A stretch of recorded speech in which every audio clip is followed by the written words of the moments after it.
Does this sound any different? It sounds a little bit different. What the listeners don't know is I'm wearing my mask of Loki from the movie The Mask over my face, and it's not going to protect me from coronavirus, but it will make me into a zoot suit wearing, jazz dancing man of chaos. But it only works at night, and it's technically early evening. So well, Chris, we all wear masks. Metaphorically speaking. And also, I love that literally, movie. right now. We do, we all do, and you all should. Hi! Welcome to playlist number 5 of this show. Meet the new year. Video Same number as the 1. old year. Podcast number 1 in the 2021 playlist is a big damn cast. Nerdy news, geeky gossip. Stuff that's fit to fill your time until that inevitable tumble towards Hades and his pitchfork of fun. I'm Chris. Touch me. Oh, not there, Johnson. I'm Matthew, the voice for Generation Watson. And we're here to ring in the new year like a Tory rings in Christmas on a little bell. We're here to ring in the new year like Boris Johnson rings in a lockdown. Oh, good Lord. We're hitting you with it now. It goes into effect at midnight of the day you're listening to this. And we still will not support small businesses, even though we're making this happen. 2 days! 2 days after he's out going, I believe schools are totally safe. Totally safe places. And now schools are safe. Your children, they will be safe. Everything will be safe inside the schools. And you're like, Boris, it's not how safe the kids are, motherfucker. It's what the kids are going to be bringing into a melting pot. That seems to be the thing that that building no one... together. Like, and what it's going to do to the teachers. Yeah. And the relatives of other children in the school. It's just... It's almost like people have just... have just decided to ignore the fact that children can spread viruses. Yep. Do you know what's just hit me at this second, and it actually has made me feel really sad? What? For multiple reasons. If we don't record an episode together by early March, this show has been made remotely for a year by that point. Yep. That's so... And I know, obviously, in the grand scheme of things, that is nothing compared to what's going on in the world. But it's a barometer that I can immediately measure in my own head, because it's just really fucking weird to have not spent the last 10 months in a room with you at least once a week chatting shit to a microphone. Yeah, and it makes me sad because it means I've not been able to hit you when you've gone off on one. Yeah, that's very true. And do you know what? On reflection, I'm actually quite happy with this arrangement. Well, that's the thing. We're looking back at 2020 this week, man. Yes. Segueing beautifully into the topic of the podcast, because it's an annual tradition for us in the first full week of a new year to look back over the previous year and the bountiful pop cultural goods it spooned out to us and rubbed into our gums to help us get to sleep at night, as well as taking a peek into the future, like Dr. Emmett Brahorn from that film Back to the Later Times. Ah, yes, famous repatriated Nazi scientist Dr. Emmett von Braun. Von Braun! Great Scott! And we look forward to what is going to come out in the new year, of which we have arrived. Yeah. For, as you know, and as we discussed before this podcast, people keep telling you and I that now there's a different number at the end of the year that's assigned to us. The world's fixed. No, it's really not. There are many things to look forward to. This, ladies and gentlemen, I'm just going to say it now. We're starting this recording. This is being said at the start of the recording. It's not being added on after the fact. I guarantee that this episode will not come anywhere near to the length of last year's Best of Rest of episode, which, to be fair, had 3 times the opinion, because it was you, me, and Charlie Boy. Yeah. And it was one of our longer episodes. It was one of our longer episodes, and a grand old time was had recording it. Have you gone back to listen to any of it? I don't listen to anything we do once I've mastered it. I've dipped into that one in the last week or so, just listening to that, just fast forwarding through. It's amazing as a time capsule, because it's a best of rest of episode recorded in the second week of January. Very start of January, yeah. Yeah, where we look forward to the things coming out in 2020. Ooh, boy! Yeah. So many of those things. And which, again, Just we're not didn't talking about happen. the pandemic and much worse things, of course, happened in 2020 and are still happening here in 2021, or as we like to call it, 2020 Part 2. But so many of those pop cultural things on our checklist of, ooh, can't wait, real good treat, haven't happened, are happening much later than originally planned, or have stopped happening altogether. It's so weird. So I think real going odd. forward in this month's, this year's Best of Rest of episode, which you're listening to, hi, take everything we're about to say about 2021 with a fuck ton of salt. Because we can't put our hands on hearts and say, yeah, we're looking forward to these things this year, because there's no guarantee they're going to be this year. No. Absolutely However, not. we can still bathe in the nostalgia that was 2020. And of course, and hey, I'm sure you've got a list there longer than your leg. What beautiful things happened in 2020? How many brilliant things made up the best of 2020? Come on, there's got to be Off the top multiple of my things head, on your mind. I can think of 3. Oh, shit. Oh, shit. Like, 3 things that I really, really loved this year. And, like, one of them has only just finished. So, like... Oh, and that's Mando, right? Yeah. Yeah. Oh, wow. Like... Well, let's start with Mando, because we technically in the UK got a double dose of it in 2020. Yeah, of course. Mandalorian arrived in all of its glory fashionably late in the United Kingdom, along with the rest of Disney Plus, in March of 2020. Although that means we did get 6 to watch months a bunch after. of it at once. That's true. We got a lot to go. And if I remember correctly, Mando was available from day one. There it was, in all of its gritty splendor. Well, it So was in the States as well. It's just that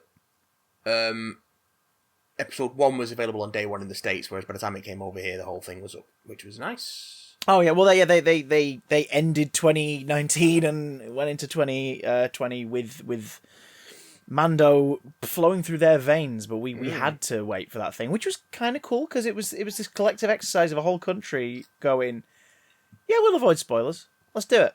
Come on, let's see what happens. Now, we couldn't avoid the power of Baby Yoda. We were well aware of Baby Yoda. Baby Yoda is the thumbnail of last year's prediction episode. So, and we looked forward to it, and it happened, and it were good. It were good. It were very, very good. It were a happy, happy time. We've waxed lyrical about The Mandalorian a lot in recent weeks, because obviously we've been covering Series 2. But let's make it trivial. Let's BuzzFeed this shit. Key things about The Mandalorian you've loved about it that have made you smile in 2020. Oh, I'd really loved it when Dash Rendar showed up at the end of episode 16.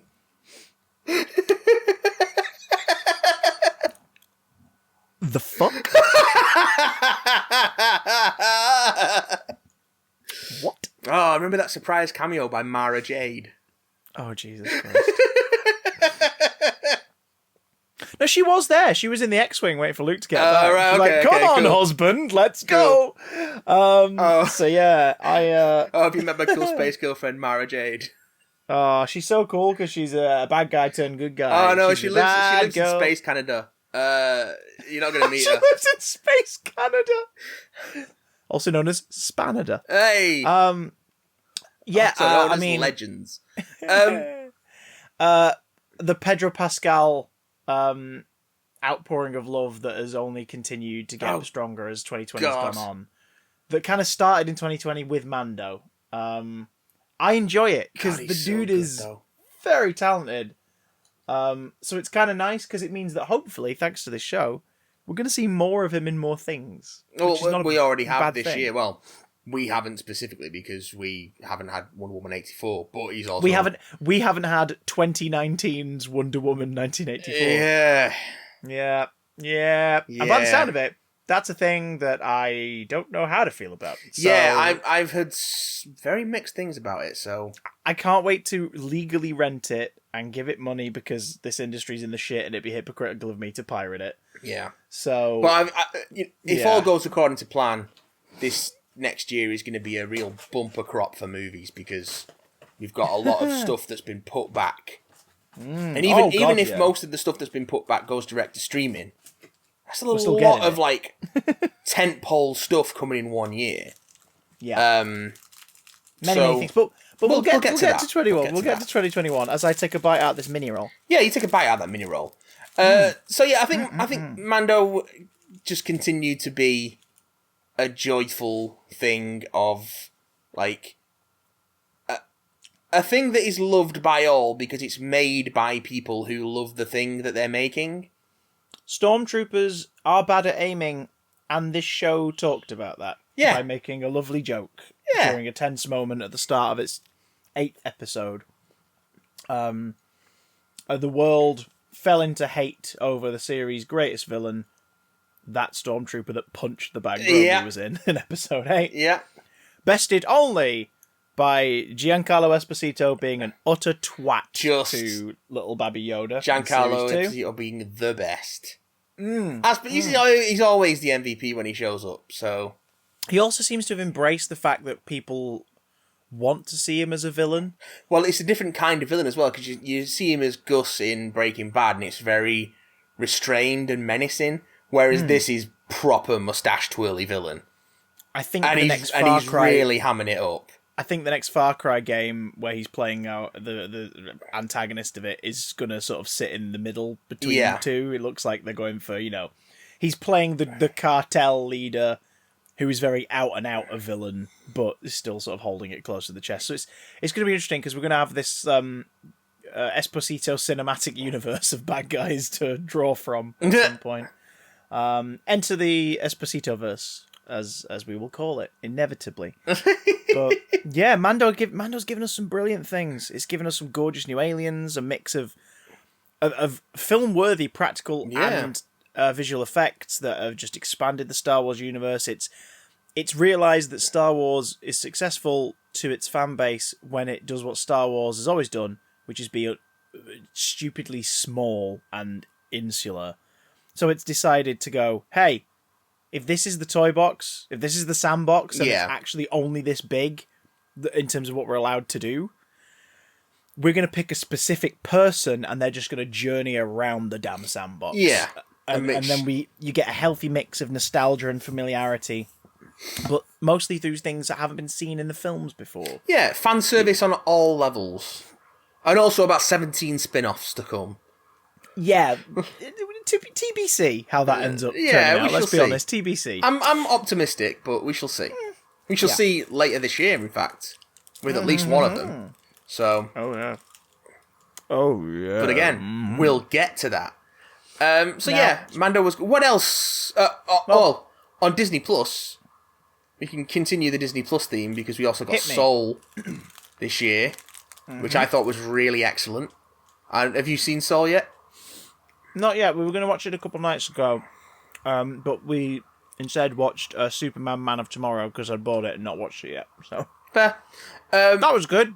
That came out last year. Hey! Well, we talked about Soul last episode, so I've not got much more to say about that, but yeah.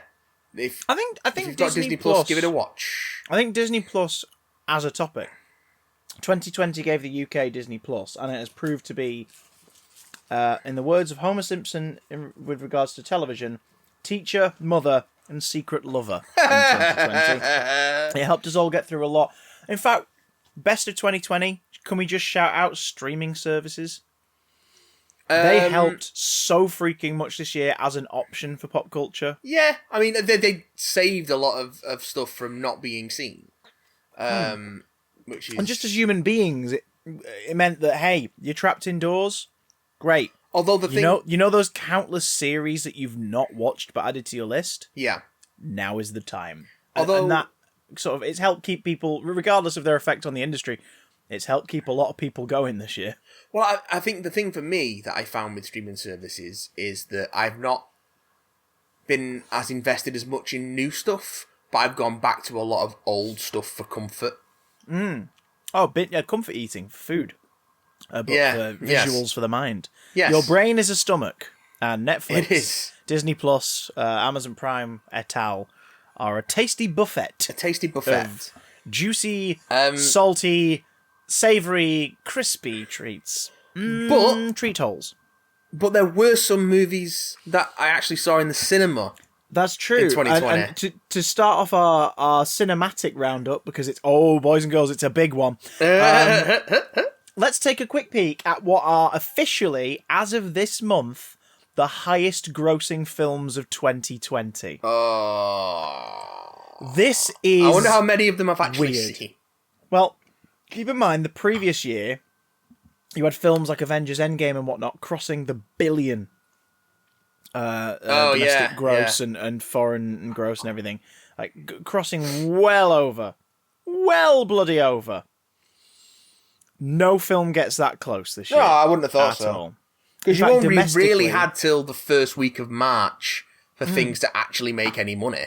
Well, domestically, the highest grossing movie in the United States grossed a total of $206 million plus, which is peanuts compared to the usual take for the American film industry. Well, probably peanuts compared to its budget, because was it Tenet? No. Oh. So here's the top 10 in descending order. You see, descending order. The 10th highest grossing movie of 2020.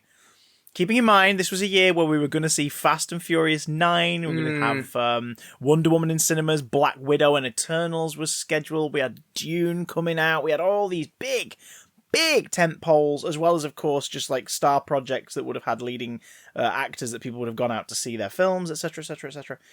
The 10th highest grossing movie at $27+ million, so not very high, but it's in the top 10, is Fantasy Island, the Michael Pena. Oh, God, yeah, that did come out, didn't it? Lucy Hale joint that was very poorly received. Yeah. I don't know if this went... It must have gone to cinemas. When did it come out? What was the month of release? It would have been like February or January dumping ground. This next one came out in November. Oh. So this is a late entry. I haven't seen any advertising for it over here at all. So this is clearly just hit cinemas. Well, all in the cinemas are States. closed over here, so yeah. Universal's The Croods: A New Age, so the sequel to The Croods with 34 mil. Fucking hell! The Croods sequel got into the top 10 highest grossing films of all time. That's how good the cinema releases have been this year, for obvious reasons. The Croods was beaten to the number 8 spot. With a $57 million, nearly $58 million gross. Oh, God. With Tenet, which, of course, took the gamble at summertime to be the movie to go to cinemas, partially as a gambit from Warner Brothers to just test the water, partially from Chris Nolan and all of his producers' hubris that, no, our movie must be seen in cinemas.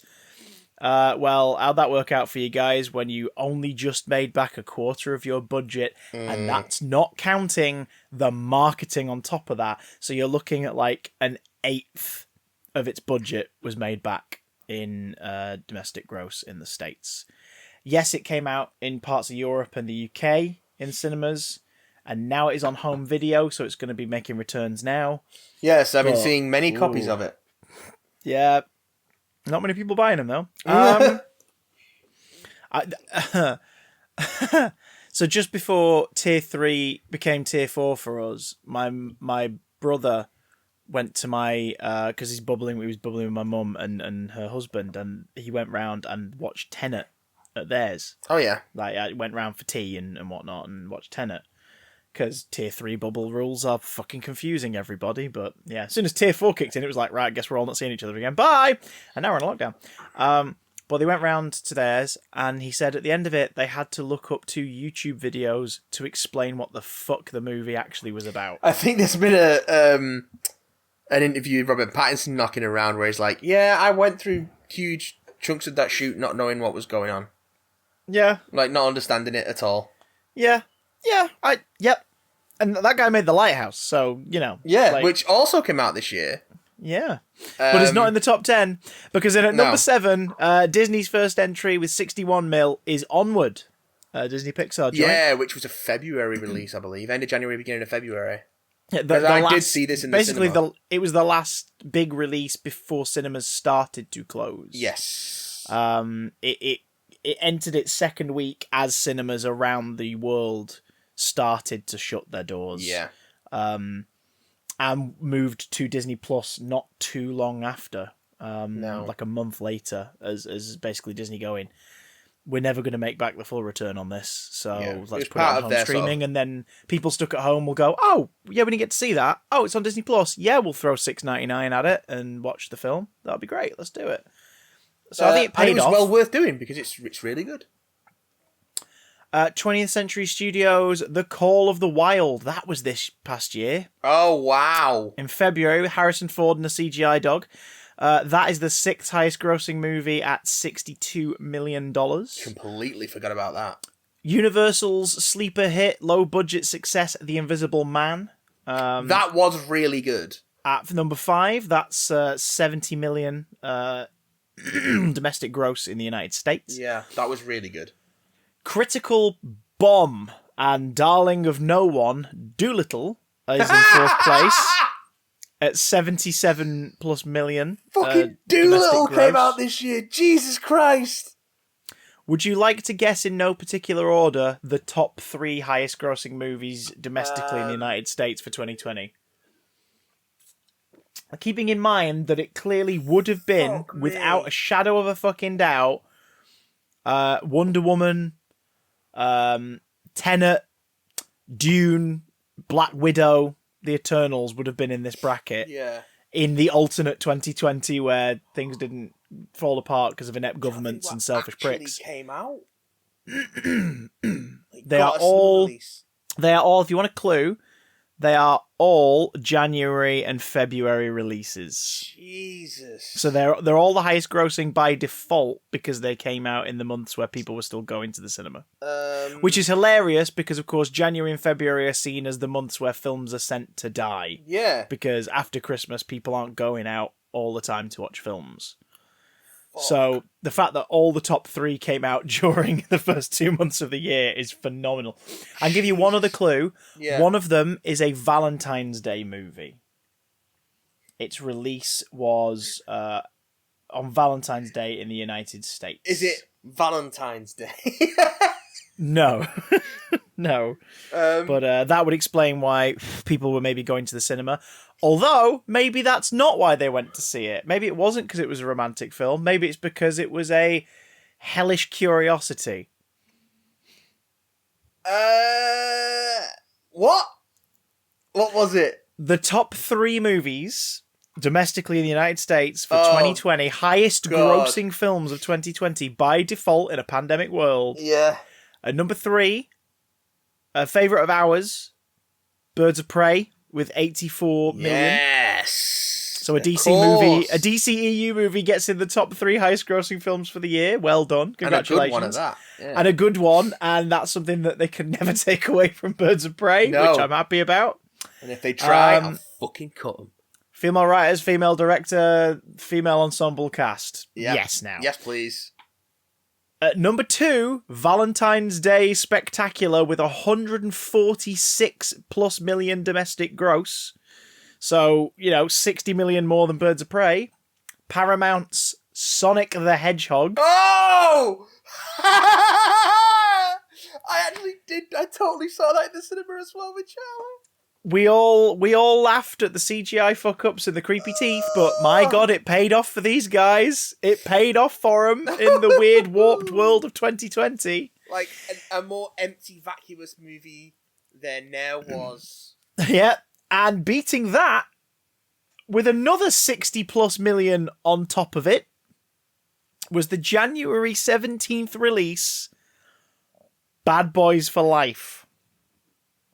The threequel in the Bad Boys series. That film fucking existed. Because it came out in January, Matt. It was released in the month where films go to die. But not this year, boys and girls. The films went to not thrive. 2020. Because no one else was going to the cinema. It's mental. I'm trying to think of films that came out in the UK as well as the US that actually got theatrical releases that we may have saw. Neither of us went to see the Grudge prequel remake reboot, did we? I saw Bill and Ted. You saw Bill and Ted? I saw Bill and Ted Face the Little? Music. I do want to talk a little bit about Bill and Ted Face the Music because that's definitely one of my highlights of the year, entertainment-wise, because it was just such a big, warm hug of a film. Like, it's just such a comforting, fun, joyful ride that just makes you feel nice inside, and it's done.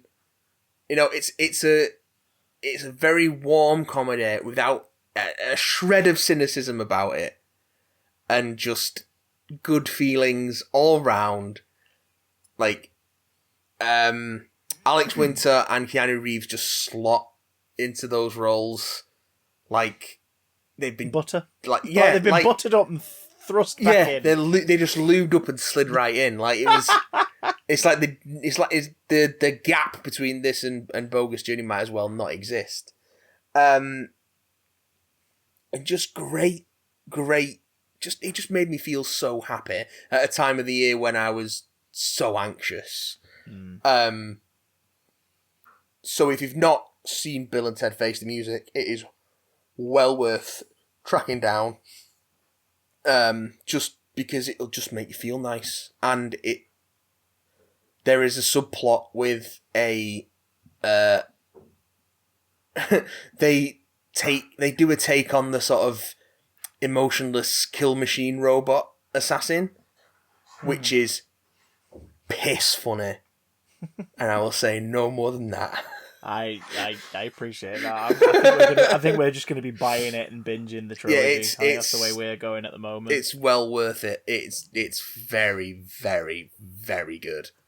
And yeah, just exactly what I needed at that point in my life. Do you know what's really, really bizarre? What? Looking at the list of film releases, there was still a couple hundred films that came out in US cinemas this year. Yeah, because, well, the thing is, the US is so big that a lot of their cinemas just didn't close. And then later on, some states just reopened anyway.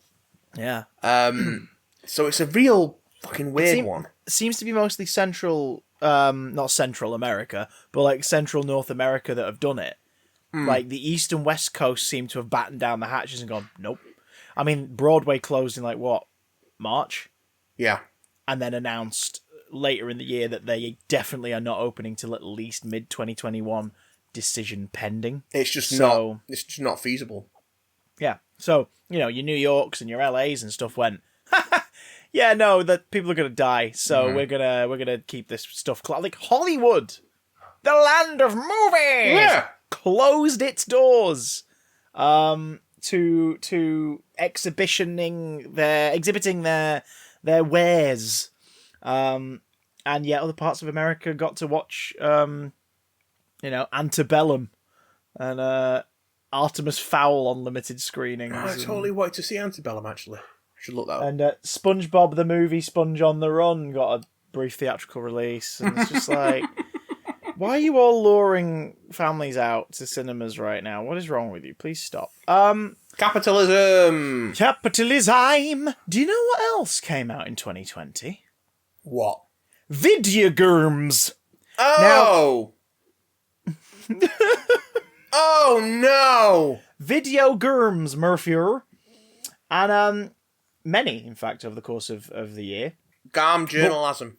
One that definitely kicked off 2020 in a fun way, and I hope, considering I'm partially responsible for this, I hope brought you some comfort and escapism, was the sequel to Doom 2016. Oh. Doom Eternal. I really enjoyed Doom Eternal. But would you like to explain to the boys and girls? It came out around the time we officially were like, yeah, we're just doing this March, remotely now. It? Yeah. Yeah. Fuck. Start of the first lockdown. Explain to the uninitiated what the feck Doom Eternal is. Well, you know that game Doom where you just kill a bunch of demons and it's really stylish and cool? Yeah, sounds familiar. And metal as fuck. Yeah. Well, it's that, but more. More of it, you say? Yeah. There was a little bit of backlash to it when it came out because some people felt it was a bit too finicky. Like they'd added too many systems. Because part of what Doom 2016 sort of built on the classic Doom formula with was a sort of resource management. Of like having to keep moving to keep your health and your armor and your ammo up. Because you just constantly... You couldn't hide. There was no time at which you were going to be able to hide. The levels were built specifically like that. You just had to keep going forward and shooting and killing. So you had to stun enemies to get glory kills, to get health back. You had to, if you were low on ammo, you had the chainsaw, you chainsawed them, you get a bunch of ammo back. And it was that sort of loop of resource management on top of this frenetic combat, which made it just a joy to play. And Doom Eternal sort of doubled down on that. With a flamethrower, like a shoulder-mounted flamethrower for getting armor bonuses, and just working on like weak spot synergy and things like that. But all the while just throwing more at you and being bigger and more enemy types and fiercer enemy types. The only misstep I think they made was the Marauder enemy, like sort of mini boss, who is a fucker to fight, and you fight him too many times in that campaign. But I see what they were going for, and I respect it. But as a whole, I thought Doom Eternal did a really good job of building on what they did with Doom 2016. I haven't touched the DLC yet, because our friend Charles is still in possession of my copy. But your voice broke toward the end of that sentence in a way that suggested you wanted the Doomslayer to hold you. Oh, no, because I've got... you miss his warm embrace. His spiny, armoured embrace. I've got plenty of other stuff to play. The early birthday fairy brought me a copy of Final Fantasy VII Remake. Oh! Which is... Christopher, it's on 2 discs. Why? We're in the Blu-ray age. It's 100 gigabyte minimum install. Fucking hell. Just so get Jackbox. Knows what I'm going to play. It's like that 3 gig and it's hours of fun. Well, I've been playing Prey recently, the 2017 Prey. Yeah, not to be confused with the other games also called Prey. Yes. But yeah, it's the one that's basically like BioShock meets the symbiote. It's System Shock 3 essentially. Yeah. And as someone who loved System Shock 2, I'm really fucking digging it. But that's not a 2020 game. That's just an aside. But yes, that was Doom Eternal came, and it was good. And I saw that it was good. What else came out in 2020 that was Animal Crossing New Horizons burst onto the scene this year, by. Which was nothing either of us played, but I've got to give it a shout out because the amount of joy that game brought out this year. Yeah, and it sold out the Nintendo Switch in multiple territories because it was in the first lockdown and people just started. They were like, well, I've not got a console and I've always wanted one and this Animal Crossing thing looks fun, and they just bought a Switch and Animal Crossing bundles or bought the Switch and ordered Animal Crossing. And for the majority of the first lockdown in the UK, up until like August, the Nintendo Switch at first hand, new Nintendo Switches, and for a while the Nintendo Switch Lite were not available because Animal Crossing saved people's sanity for the first lockdown. And really, it helped people go out. Like, you went to an island that you created, and using codes you could visit other people's islands and send messages to friends and meet strangers in a safe, non-creepy way where you're just like being cute little animals. Tom Nook is the true MVP of 2020. He's the only person to actually profiteer from it in a way. But another beautiful, far-off magical land returned this year, and you did get your claws into that one. Tell us, Don Miguel, tell us of the sword and the shield. Oh, that didn't come out this year. Tell us of the DLC for the sword and the shield. That's pretty good. Yeah. Hey. I'll be honest, part of me was like, I know the DLC came out this year. Pretty fucking sure Sword and Shield came out. Nope. Nope. Tell me of the DLC, Matthew. Sword and Shield came out like end of 2018, I think.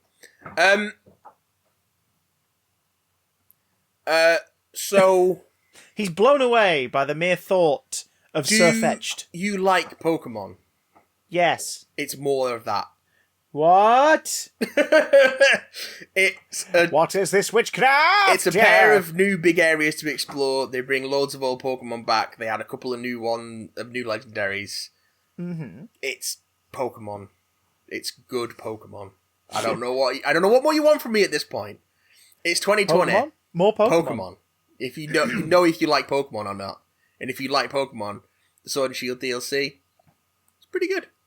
Happy to announce this year saw a lot of re-releases and ports of games to, especially the Nintendo Switch was the biggest winner this year of getting more in its library, but even Definitely. Windows and Steam got hold of a bunch of new stuff. It warms my heart to know that back in June, more people will have fallen in love with Persona 4 Golden. Came to Windows. Great game. Absolute classic. Wonderful. It's so bloody wonderful. I love it so much, and I blame you and Charlie for getting me into it, because, I mean, you literally got it for me, so, yeah, that happened, and I freaking love it. And when I close my eyes, I hear the music from Persona 4. It follows me around. The battle theme is excellent. But, let's be honest, which is the best one? Every day's great at your Judas. That is fucking... God. Also the shopping channel one, but that doesn't play like for long. Oh, that is really good. You're on it like once a week in game time. And it's like, oh, how do my God? I just want to bring up Persona 4 soundtrack on Spotify now. It's a jam. I've still not. You know what's really annoying? I bought Persona 5 at the start of the year, and I've still not cracked into it. I wanted to play Persona 5, but then I realised it doesn't have Chie in it. So but then I found out. Then I found out that it's part of the PlayStation Plus collection on the PS5, and I'm like, oh shit! Because like when I get the PS5, I'll have access to it immediately. Oh, for Christ's sake! I guess I'll have to play it twice. We'll get to the PS5 stuff, but also this Fall Guys Ultimate Knockout took the world by storm this year. Passed me by. I can speak of Fall Guys. It is embarrassingly simple. Yep. But the fact that it was, anytime I'd play it, me and 40 other people panicking and running, and those little bastard beans, Matt. Those little beans.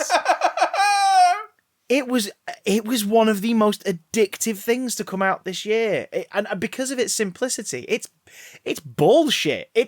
But it was a wish fulfillment. In a year where no one could go anywhere, no one's applying for something like Takeshi's Castle or Total Wipeout. So you can do it from home as a little bean. A little bloody bean. Which then the twist. One of the developers revealed how big the beans are. They're 6 foot, Matt. 6 foot beans? They're 6 foot beans. They're not little beans. We didn't fall in love with little beans. We fell in love with giant mascot men. Oh, but I've got it like Animal Crossing. Fall Guys did things for people this year, and those things, they were good, and they were very much needed in a depressing year. Totally. Jumping ahead a little bit more, I'm not giving this game a best of 2020. Okay. But I had so much fun tearing it to fucking pieces on stream. Oh, here we go. No game on my Twitch stream, or indeed in my Twitter mentions, has united people more than Avengers, Marvel's Avengers by Square Enix and Crystal Dynamics. But not united over our love of it. United over our collective disappointment, shame, and upset for this piece of shit. And as a result, one of the best times I had on stream this year was completing this, because I was trying to complete the story out of sheer spite. I was like, nope, we're getting to the end of it. I've spent good money on this. Yeah. I pre-ordered this son of a bitch. I am going to get through the story and then decide what was worth it and what wasn't. And what really sucks is there's some shining things in there. Kamal Khan, great. Black Widow's playstyle, hands down my absolute favourite. The way the characters are performed in the story is fine, but Kamala is a standout and works really bloody well. Mm-hmm. And then you've got the final boss fight. The entire final sequence, the last 40 minutes against MODOK, is brilliant. Like, it's a really good 6-stage boss fight where every character's portion is wonderful to play. Getting MODOK is, fun. Yeah. And then you go into the war table. What a piece of shit. Kate Bishop's available and her story's available. I've yet to load it back into a PlayStation to play it, so that'll be interesting. Flog your copy and buy yourself something else. No one's going to buy it, Matt. The price has already dropped. It's already happened. But I will give a shout out to surprise sequel, Crash Bandicoot 4, It's About Time. That was another highlight for me this year. Never before have I played a video game that has made me feel like a piece of shit. And not emotionally. Like, I get 3-4 levels in, and Crash Bandicoot basically leans out of the screen and looks directly in my eye and says, "Hey, Johnson, you're shit at this. Buck up." And that doesn't sound like a good thing, but no, it doesn't. It made me realise, no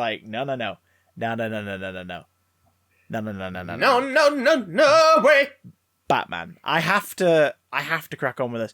It's been challenging and fun, and I'm pleasantly surprised by it. And I think the team at Toys for Bob did an amazing job taking up the license, and after they worked on the kart conversion for Crash Team Racing and stuff, they did a great. It is a super difficult platformer, but very rewarding to finish, and probably on a technical level, the best game in the Crash franchise. Yeah, probably. And that's high praise.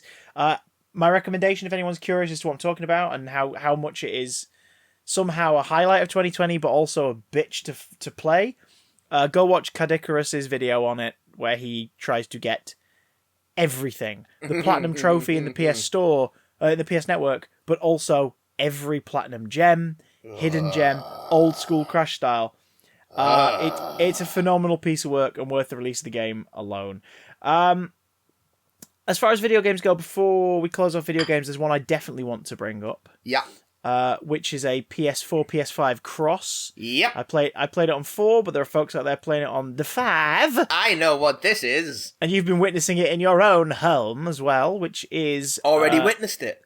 Marvel Spider-Man Miles Morales. Sorry, just a quick aside. Keeks, how long did it take you to finish Miles Morales? Started playing on the 27th. Oh, God. And I finished it the other day, so less than a week. About a week, yeah? Less than a week. Yeah? From start to finish. Yeah? Yep. That's yeah. all side quests and stuff as well. Yeah. Yeah, all side quests and everything. It's an Uncharted The Lost Legacy length semi-sequel to 2018's Marvel Spider-Man. But that wasn't because I was racing through it or anything. No. Oh, no. Storytelling, voice acting, animation, design, craft, combat, boss fights, again. It was so much fun. And I bought the PS4 copy for 2 reasons. 1, I wanted to play it, mother truckers. And 2, it means that when I put it in my PS5, when we get one, it will be PS5 ready. Which must have been their excuse for charging so fucking much for it. Yeah. A 50 plus price tag in most retailers for it. But fair enough when you think of it as technically 2 copies of the game. Yeah, but it isn't if you're buying a PS4 copy, is it? Because you can't play the PS5 copy unless you've got PS5. You're buying the PS5 copy that also works on your PS4, albeit at a lower res. So No, you're not though. You're not. You're buying the PS4 copy. This is why I haven't bought the Batman PS5 copy isn't on the disc. This is why I haven't bought the Batman Beyond Blu-ray set, because when I bought the Batman the Animated Series Blu-ray set, it was when it was £60 and came with the Blu-rays and a digital copy of everything in the Blu-ray set. And Batman Beyond came out at £60 without digital copies, and I'm like, right, screw that. Yeah, because Ultraviolet's gone now. Yeah, well, yes, it is, but Google Play's started to show up in a few physical media releases now. They've added Google Play codes. So they did migrate it all to Google Play, I suppose. So.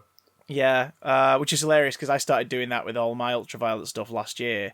and my browser was logged into Big Damn Channel at first. And I'm glad I checked, because we now randomly on Big Damn Channel under purchases have Argo. Just randomly on Big Damn Channel, and then all my other movies are under my channel. It's like, God damn it. Go fuck yourself. Special shout out to the PS5 and the Xbox Series X and Series S for creating one of the most enjoyable moments of 2020, which was Sony and Microsoft respectively fucking up their orders so badly and demand so badly that the world unanimously went, you fucking serious, guys? I think Series X availability was better. It was better, but it's still, like, pre-Christmas, people were hankering for both generations. They couldn't get hold of them. And as of this recording, early January, neither of them are available en masse, if at all, in the United Kingdom. A lot of disappointed children at Christmas and parents who didn't stay up till 3 a.m. that fateful night back in October. I think that's one of those things of... certainly Sony were quite upfront about being, they're not going to be that many of them because look at what's happening. Also, scalpers. Also, scalpers and thieves. Scalpers went into overdrive this year. Yeah. Yeah. So, I got a package from a well-known delivery service. A well-known rainforest-themed online retailer. Yeah. It was a large box. In fact, I'll show you the box in question. It's quite a large box. Oh yeah, that's a big box. Fairly big box. The box it came in was a box around it because it's a collector's item, and then it came in the package box. The package box. The proportions of the box were roughly the same proportions as a box that would have contained an Xbox Series S and some accessories. Oh. When it arrived at my door, it arrived with a clear tape seal across it, with open flaps, like it had been hastily sealed together. Yep. Inside, the box containing that box was open and bent. Yep. The thing I bought, luckily, unopened, untouched, undamaged. But somewhere in that transit, someone had opened it out of curiosity to see if it was perhaps the console and accessories I just mentioned. And that is really fucking awful. Were I you, Christopher, I would have raised a dispute with the retailer. I sent a thingy to the Rainforest non-cafe and have yet to receive any response other than, like, we have received your complaint and it will be what's it did. But I think ultimately because my actual product was left unscathed and indeed in mint condition, it's probably not going to go anywhere. I might get a voucher or something, I don't know. Or an apology. I ain't getting a refund. That thing I bought, They ain't refunding that. It's very expensive. Oh, God. So, yeah. And pretty. And there's a review of it on my YouTube channel. But anyway, the point is... Oh, yeah. Before we move on from video games, is there any notable music that came out this year for you that tickled your pickle? Nope. Same. Okay. Well, to be fair, the only two musical things that really kind of grabbed me this year that woke me up were both announcements of 2021 releases. Okay. Which was Alice Cooper's upcoming album. Mm-hmm.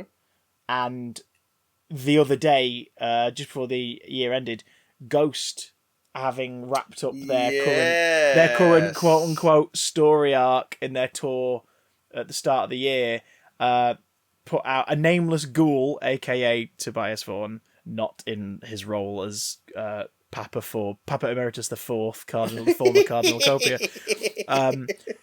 Basically put out a message saying, we know everything's been crap, please don't mistake our silence for ignoring you all, we're working on something awesome, we want to make 2021 the best we can and bring some joy to people who are looking for something as a distraction. We will be in touch soon.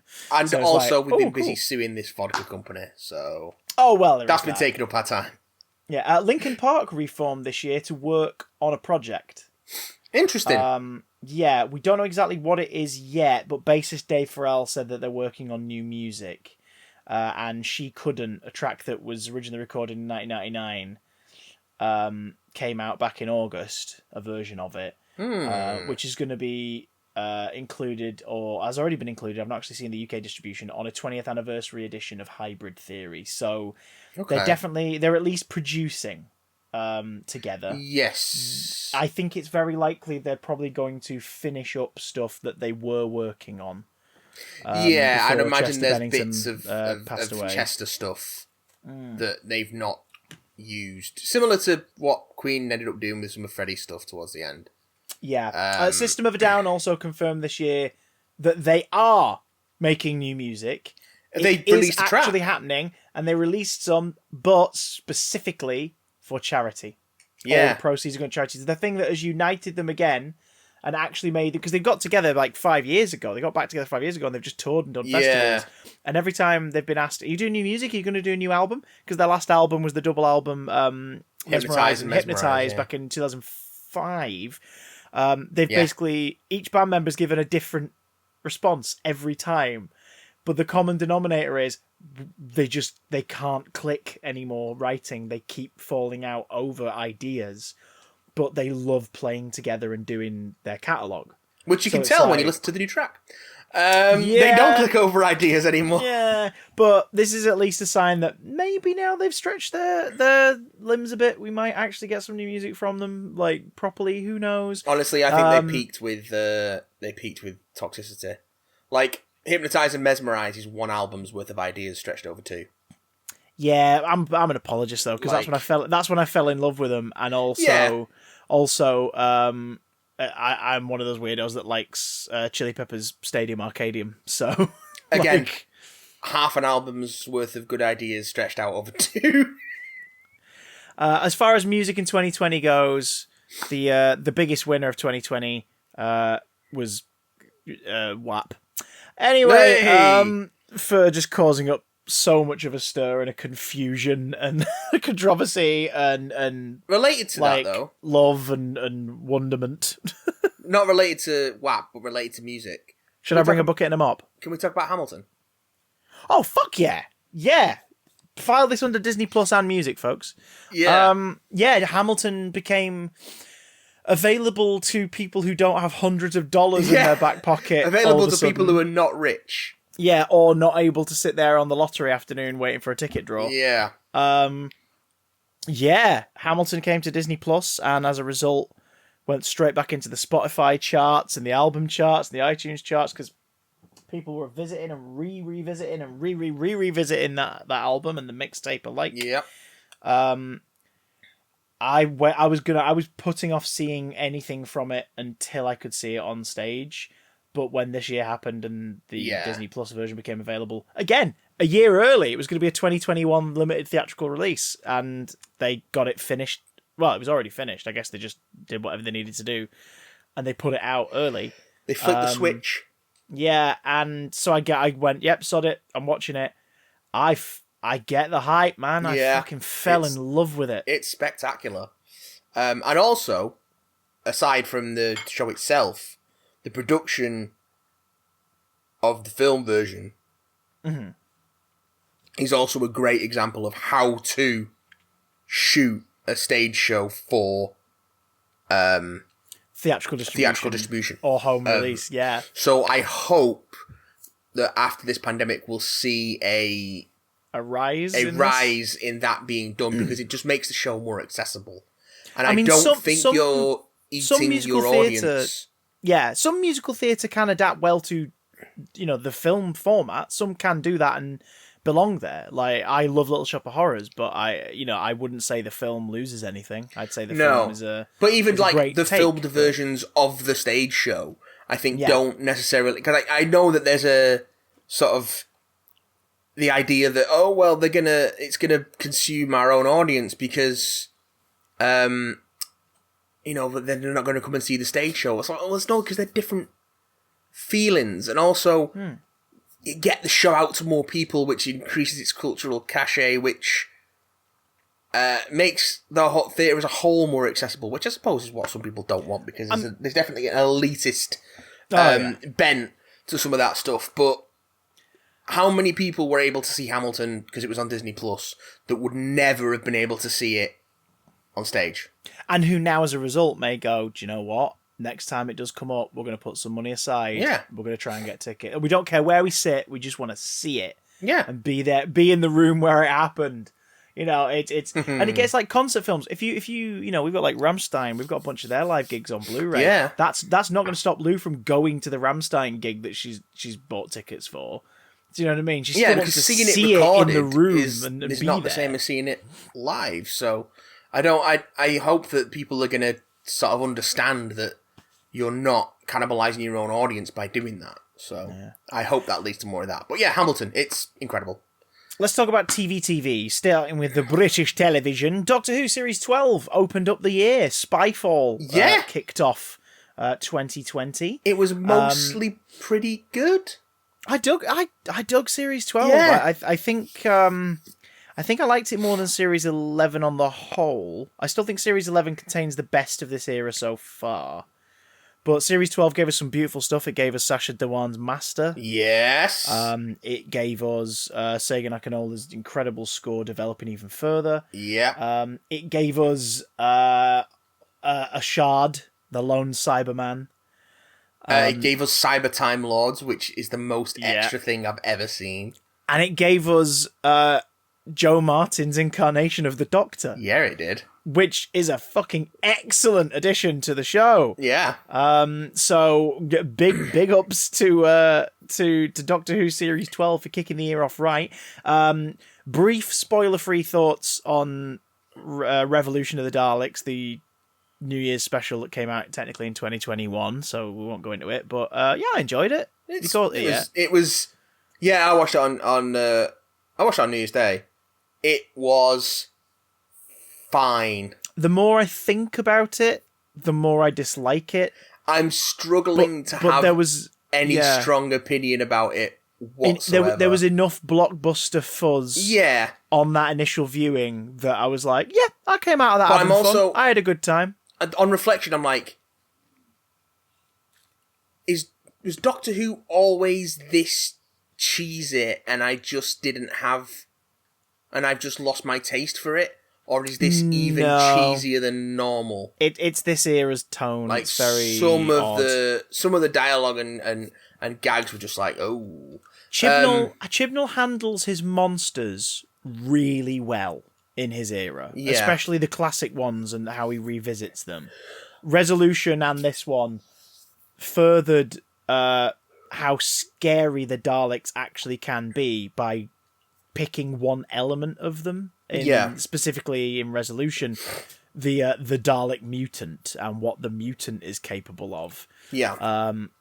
And he's done that in the main series as well with the Cybermen, with a Shard. The idea of people who see what the Cybermen have to offer and like, yeah, I'm up for that, and only go halfway through it. And it's a mix of what happens when you take a serial killer and the tech of these emotionless robots and put them into one thing. It's like, there's some great idea. Same with Moffat. Moffat found ways, less so with the Daleks, but with the Cybermen and stuff, to make them work on their own and unique spins. One of the best Cybermen moments of the modern era for me is Amy versus the severed head in the Pandorica Opens. Yeah, that's really good, actually. It's so good. And when it opens up and a skull just drops out and it starts clasping the faceplate like it's trying to bite her. It's so interesting. And you know, that's why I wanted to give Series 12 a shout out, because there was enough of that in there. There's interesting stuff in there. Yeah. A few episodes I really didn't care for, but mostly it was an entertaining 10 weeks on Saturday nights, especially Spyfall Part 1 and 2. That was an absolute blast. That was a real belter, yeah. Shout out toward it, not because it's a best of 2020, but it just fucking perplexes me that this is even a thing. The Masked Singer started in the UK this year. That's all we need to say about that. Moving on. I just have to ask you, from a point of view of another person who absorbs popular culture, the fuck is the appeal? Nope. I don't get Not it. even getting into it. Like, Let's just ignore it. Watching a bunch of judges just go, who could it be? I don't know. Like, how is that talking about it is not going to make it any more understandable. Just ignore it. Fair enough. Ignore it. David Attenborough's A Perfect Planet is coming this year. It was announced last year, so something I just want to mention before it's forgotten, because everything he's essentially produced over the last year has been eye-opening and fucking heartbreaking. And people really need to start listening to him. Yes. They really, really need to start listening to him. Yes, they do. Spitting Image returned this year to middling reactions because... Again, that's all we need to say about that. It happened. Because essentially, you can't parody politics anymore. No. You can't do it. It's impossible to do. Although, if you haven't seen it, do look up the clip where the current Tory cabinet summoned Thatcher's ghost to help them with something. That one does actually slap, and partially because they do bring back the original voice actor and lean heavily into the vibe of the show that people fondly remember. It's as a skit on its own, it works very, very well. What also worked well this year is people uniting over television to distract themselves. Going back to Doctor Who, the Doctor Who watch-alongs led by Emily Rose of DWM happened this year, which resulted in a bunch of bonus material made by writers and actors from the show and the stories that was themselves. Neat. I didn't really get involved in it, but it was neat. I did a couple of them. There was, as of this recording, there's been more, but there was a good probably a good 15 of them initially. But there was so much good stuff to come out of that, including Russell T Davies releasing and then writing, respectively, a prequel chapter to Rose that he'd written for the 50th anniversary magazine. That because it showed the Eighth Doctor's regeneration, he was politely asked to write something else. Because they were revealing, obviously, in the lead up to the 50th, how the Eighth Doctor regenerates.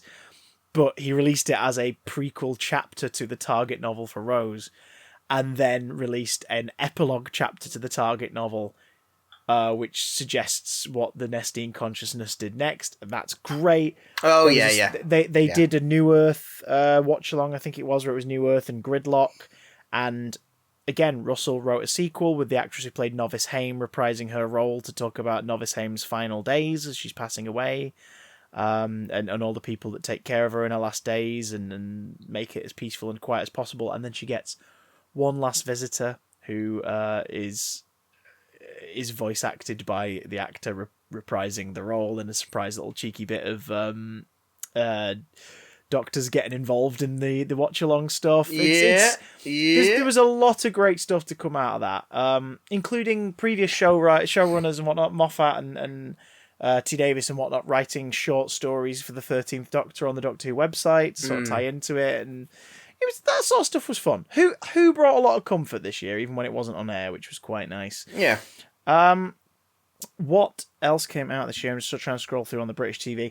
Not too many landmarks on British TV outside of just shows. Nothing I really watched, nothing I can really talk about. Outside of shows just switching themselves up so that they could continue this year.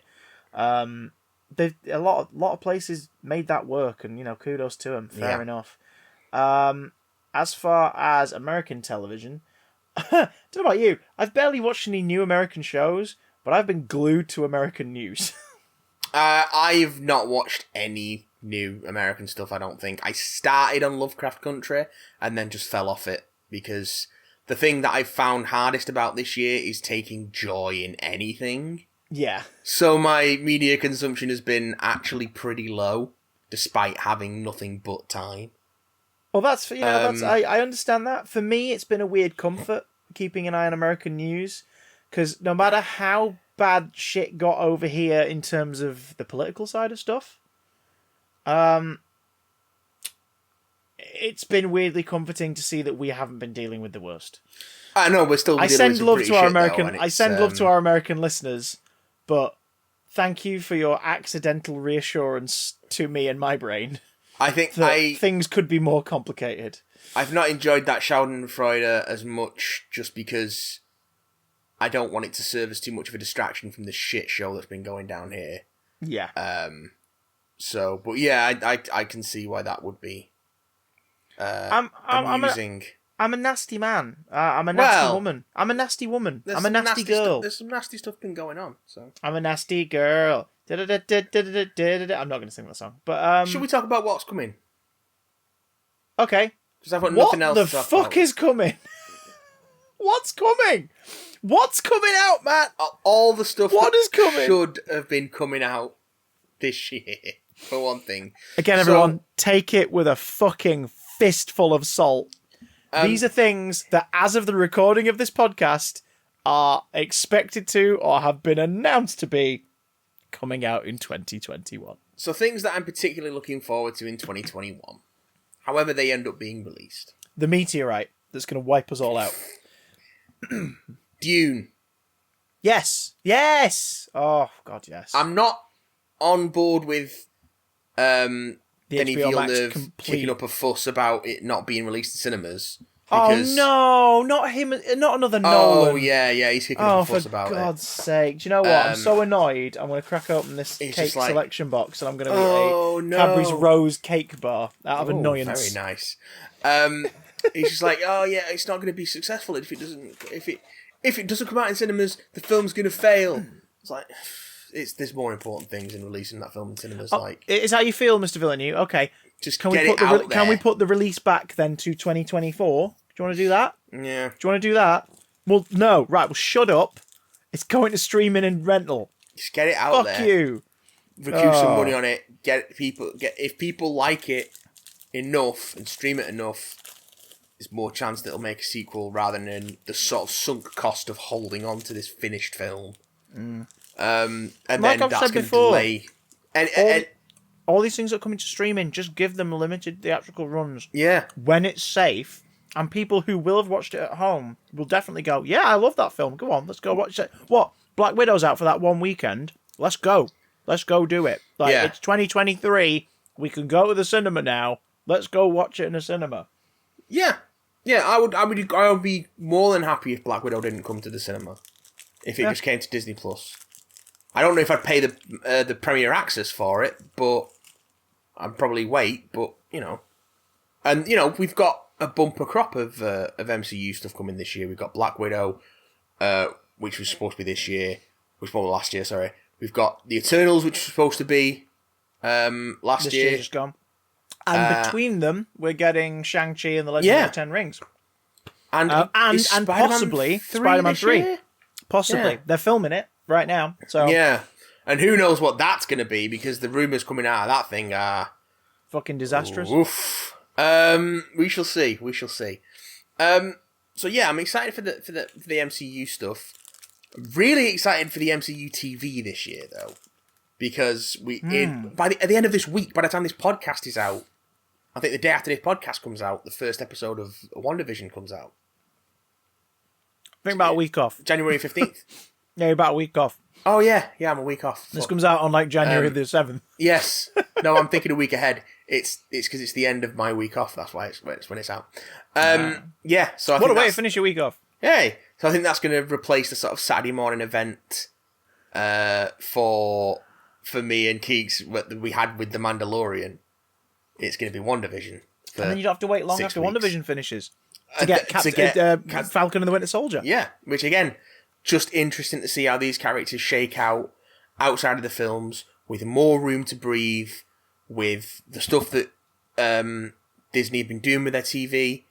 I'm gonna with guess... added Wyatt Russell. Yeah, added Wyatt. Everything's better with Wyatt Russell. If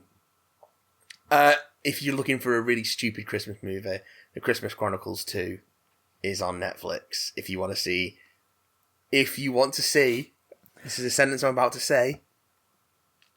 If you want to see Kurt Russell and Goldie Hawn play Santa Claus and Mrs. Claus, you can see that in The Christmas Chronicles Part 2 on Netflix. I'm not saying it's good, just saying it's there. If you want it, it's there. If you want that in your life, it's there. It's an option. All you have to do is take it. But what else you fucking doing? It's lockdown. Watch it. Yeah. What else you doing? Keep Christmas alive in your heart all year round, Scrooge. You gotta be a true believer.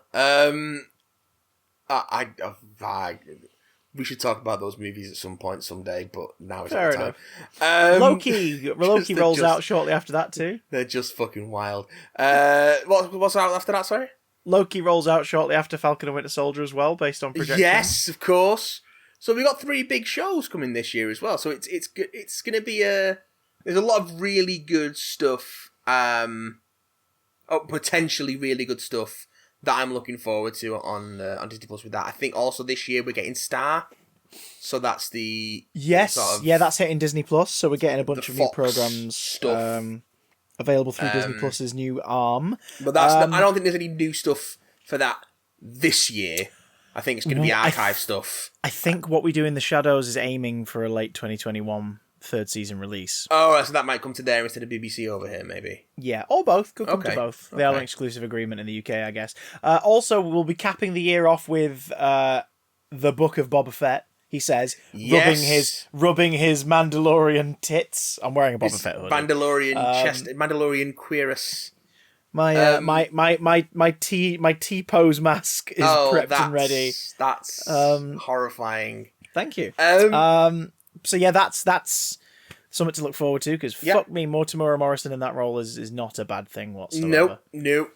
I'm loving it. It's a good thing. I just generally like Tamura Morrison, and having Tamura Morrison and Ming-Na Wen lead up a show, 2 middle-aged actors of colour. Yeah, leading a popular franchise character's next chapter. Please, yes, please. Yes, please. While we're at it as well, if we're talking about just things to look forward to in 2021, here's one that we don't know anything about, much like the Book of Boba Fett. We know the basics on that. We don't know what the hell the new generation of consoles games slate is going to look like this year, but I've got to say I'm excited for it. I've got to say that teasers, I don't care. Well, you clearly don't have that Christmas love in your heart, Matthew. Maybe you need to watch the Christmas Chronicles 2 again with the subtitles on. What are you so excited about the new generation of consoles? More the potential of this generation, because what we've got so far from it has been, this is what it's capable. I mean, Miles Morales seems to be like the head and shoulders winner for the launch of the PS5, for example, as far as people going, that's amazing. That's the dog's bollocks. But it is, and I say this as someone who adores that game and loves it. It's one of my favourite games of last year. It is an extension of what the previous generation was capable of. Yeah, and I think graphically the other game, it got to show off. The other game that you could sort of hold up as an example of that is the Demon's Souls remake. But even again, then, that's a remake of... It's an older game, brought back to life. So what's going to happen in the first full year now that the console's unshackled? Nothing. Well... Because the problem you've got is... Maybe a working version of Cyberpunk at some point. That'd be nice for everyone. The problem you've got is that all the studios have been working under the sort of shadow of COVID. So it's not going to be really... Isn't that the next entry in the Souls series? Yeah. It's not really going to be until 2022 that we start, after a lot of these places have started to, staff up to full capacity and be in the studio more, that we're going to see the real benefit of it. And in terms of release slate, it's so vague that it's difficult to get excited about anything because we don't know when any of it's coming. But that does mean that 2021 will be the year where they confirm what's on the horizon. Which at this point, as a sad little consumer of media as I am, has my appetite whetted. I think that's being excited for something to be excited about. Yes, because which at this point, Matt, that is about as certified a 2021 release as anything we've mentioned. Doesn't excite me as much. Also, the Suicide Squad, but that's a given. Really? Oh, the film. Yeah. Oh, the film. Oh, fuck the game. No, screw the game to hell. I'm talking about the film. Yeah, the film. Yes. Yeah. Give me Give me James Gunn's The Suicide Squad. Put it in my eyes. Give me the MCU's and Troma's James Gunn's The Suicide Squad. Those two. And give it to me now. Two great tastes that taste great together. You could put Guardians of the Galaxy on one screen and Super on another screen and play them into your face and just sort of get a teaser of what the Suicide Squad's going to be like. I imagine that's a hell of a double bill right there. Super's such a great movie, aren't they? It's fucking nihilistic as shit. If you love Elliot Page, maybe don't watch it. Yeah. That's what I'm saying. If you love Elliot Page, don't watch it. If you love Rainn Wilson and that can get you through possibly something bad happening to Elliot Page's character, give it a try. Yeah. But yeah, and most importantly, shut up, crime. Shut up, crime, indeed. I'll tell you what I'm really excited for this year. Slapping me? And there isn't a firm... Well, it's going to have to wait until there's a vaccine. Hey, I will get in a Zorb and walk to your house if it means you can. You won't be able to slap me, but you can slap the Zorb down the street. Just going to put you in a big hamster ball and roll you around. Do not kink shame me. There's no firm release date for this yet. And I love a firm release date. But I believe production on it has wrapped. And it is coming at some point this year to Amazon Prime. Oh. And that is the first season of The Wheel of Time. Yes, based TV on the adaptation. Bukes. Yeah. With a hell of a cast. Both recognisable names and less recognisable names, including the sort of lead young character ensemble as basically all unknowns. Great. I just heard your editor there whisper a note into your ear. Thank you. I'll get to that. Fucking hell. So don't speak unless you're spoken to. Oh, don't kink shame. She's gonna get me for that.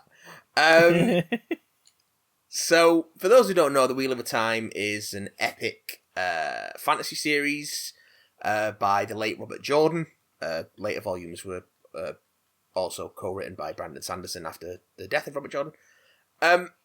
It's 14 books long. That's a lot of books. Of which I have read 4. That's a lot of books. They clock in at around between 800 to 1200 pages each in Jesus paperback. Christ.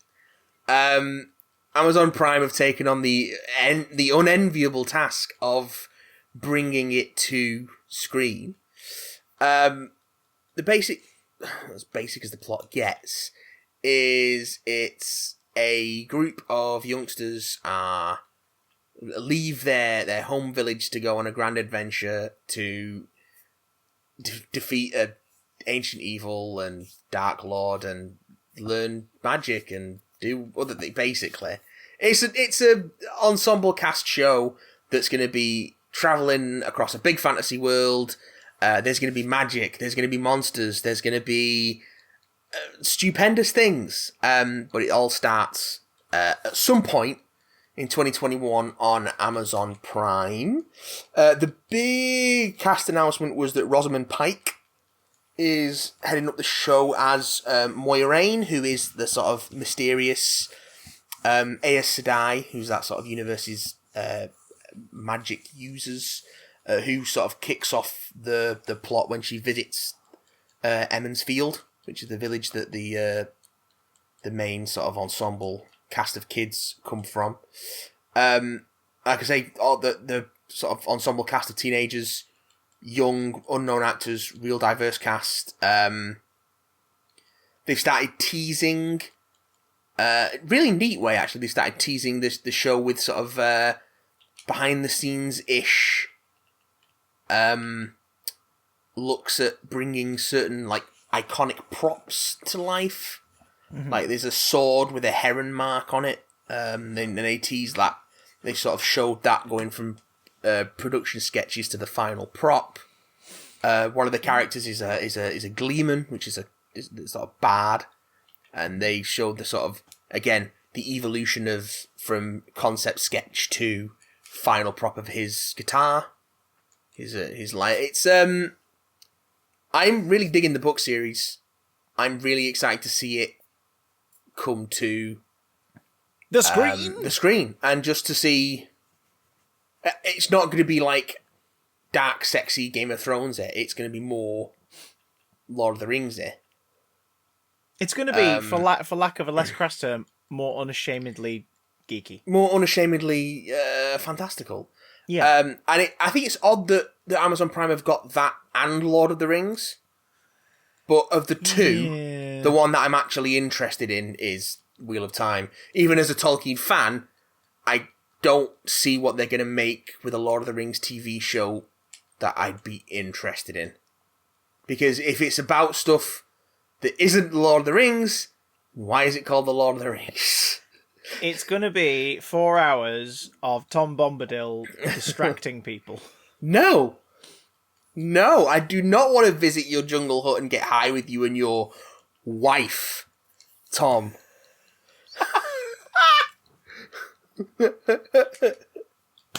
For those listening at home playing the audio home game, Matt used finger quotes.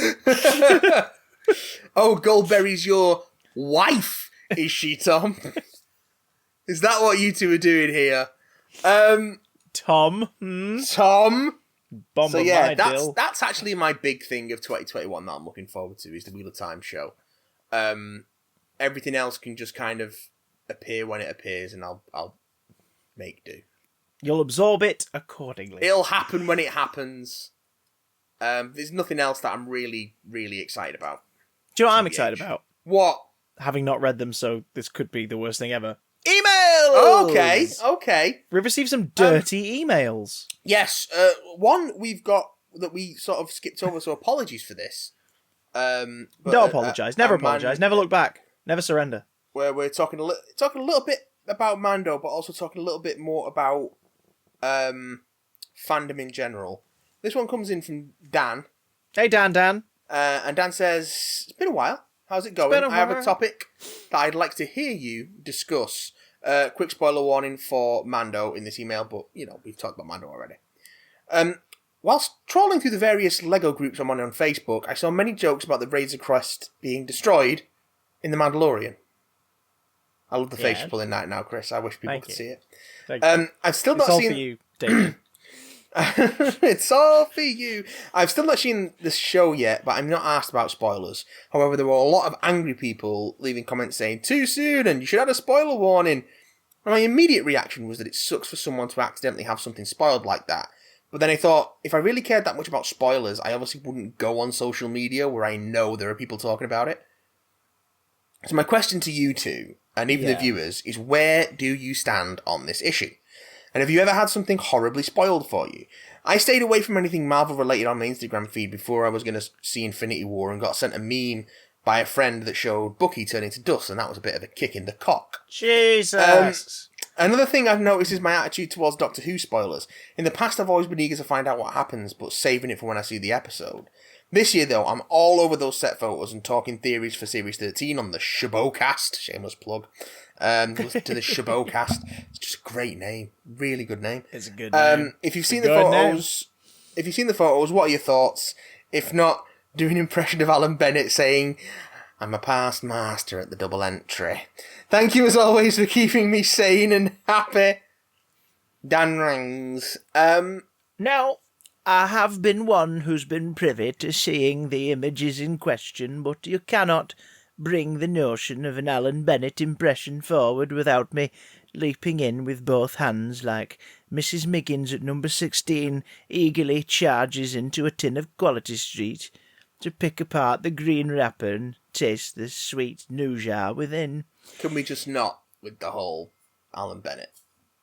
Something double entendre. Anyway, so let's leave Alan Bennett behind. I have seen the Series 13 filming pics because they, unlike the last 2 years, have been filming outside more. Kind of have to, really. And they have to. That's the thing. They've had to film outside more, so it's been inevitable. Without giving anything away, I will say the things that may be things we've seen before in the show possibly look fucking great. And that admittedly has made me intrigued and excited to see what 13 will bring. But I'll say this, as far as spoilers go, my opinion is this. Official accounts for these things that have big followings and obviously big revelations, Yeah. twists, etc., should not post about any significant twist or announcement or whatever necessarily for at least a couple days themselves, the Yeah. official accounts. They should give that courtesy window, because if those social media accounts attached to the projects actually cared like the people making the show or the film, then they would show that courtesy because they would want people to experience it for themselves, but there's still a little window before they then get involved in the conversation themselves.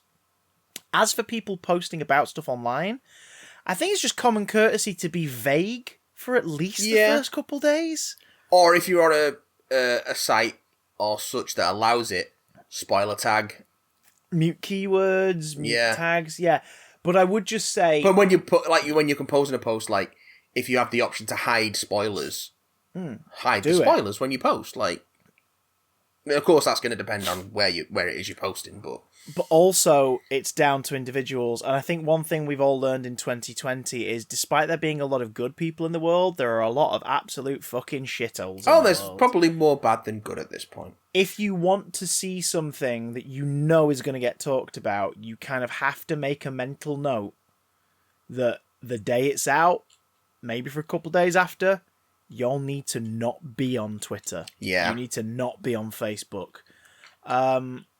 People should be more courteous, and majority of your friend groups probably will be. But you kind of can't rely on them But you can't rely on them, and you can't rely on other people to not share a thing that they don't know you're aware of. I mean, for me, I'm not, like, hugely bothered about spoilers. A lot of the time, if I'm spoiled on something, it can actually make me more curious to see it.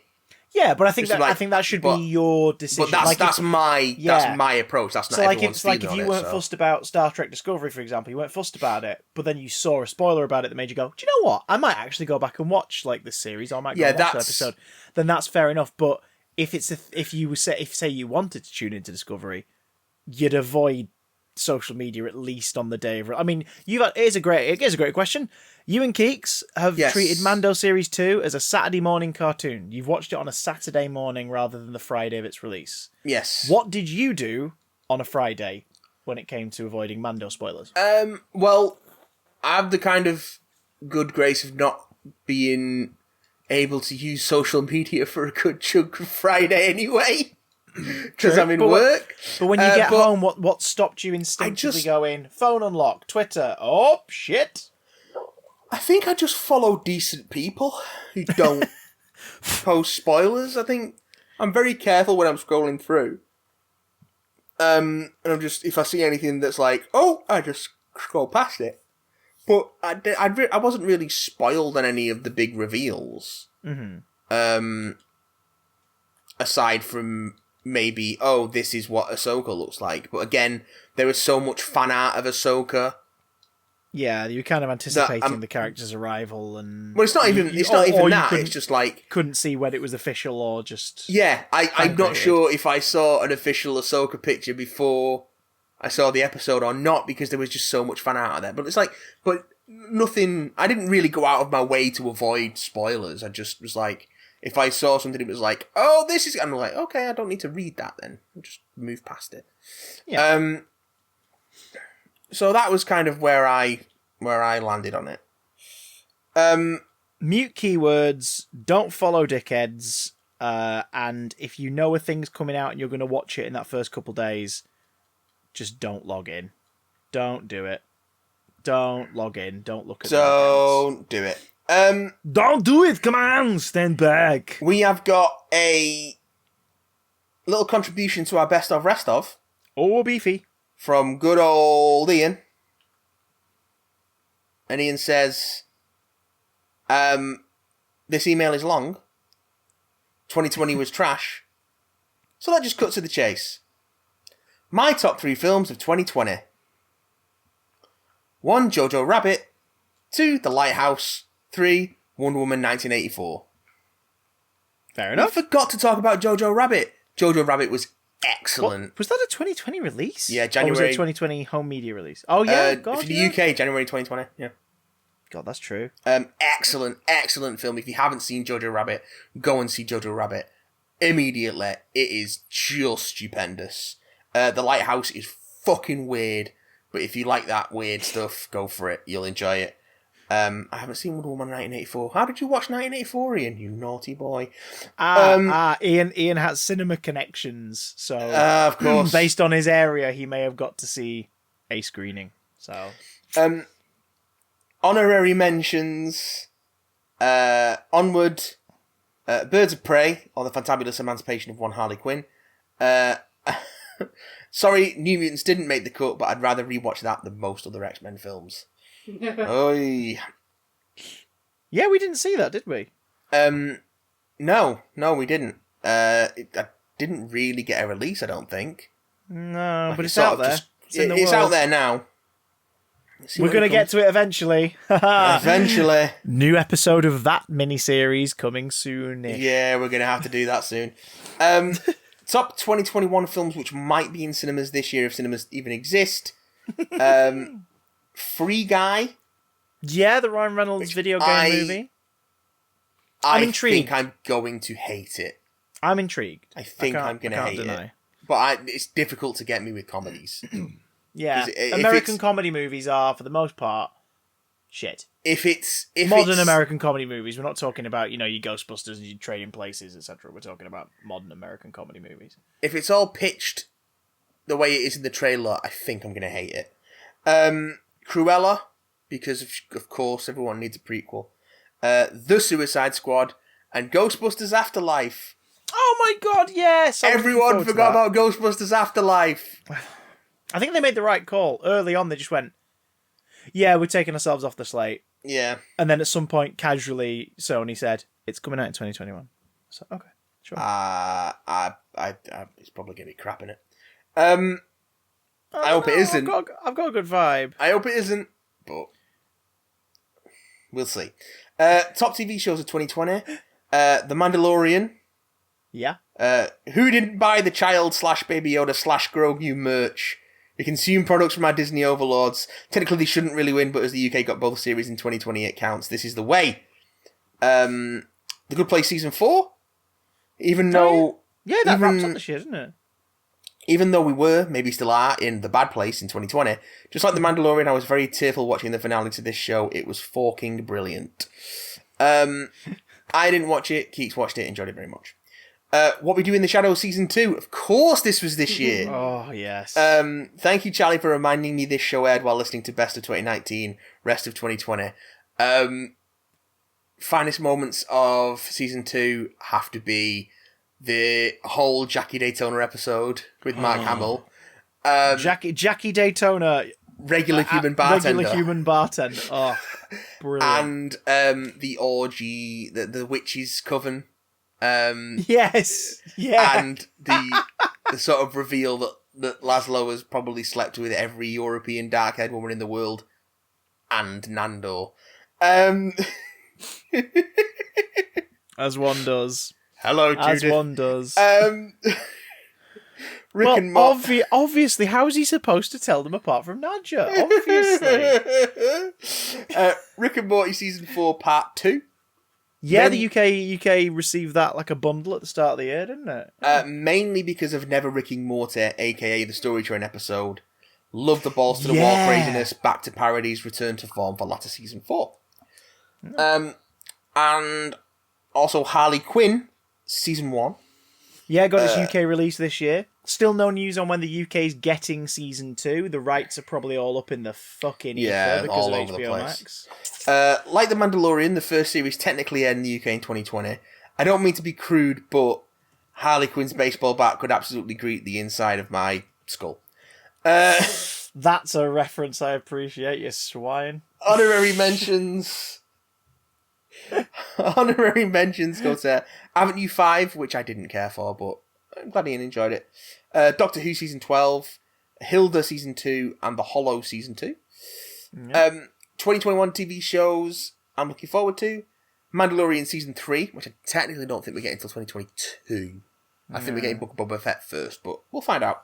WandaVision, Loki, possibly more Rick and Morty, possibly more Harley Quinn, and possibly Love, Death and Robots. maybe things possibly in future. I feel this is the first year a majority of the TV shows are online only. Yeah, kind of. And that's all he wrote. Ian.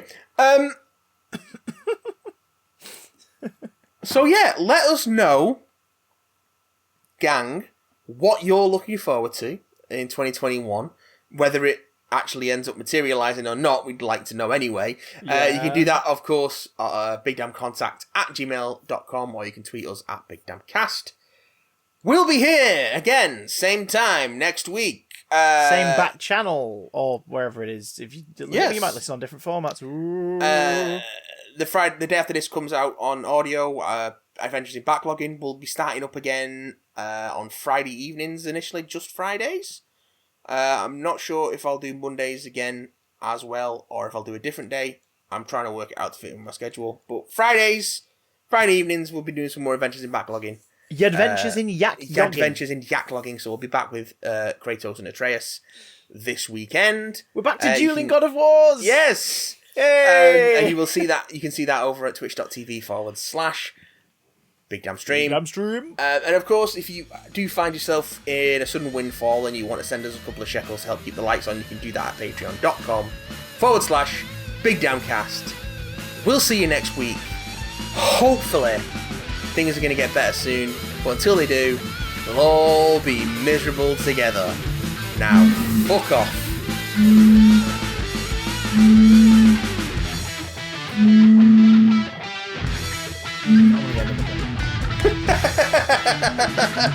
Bye, everyone.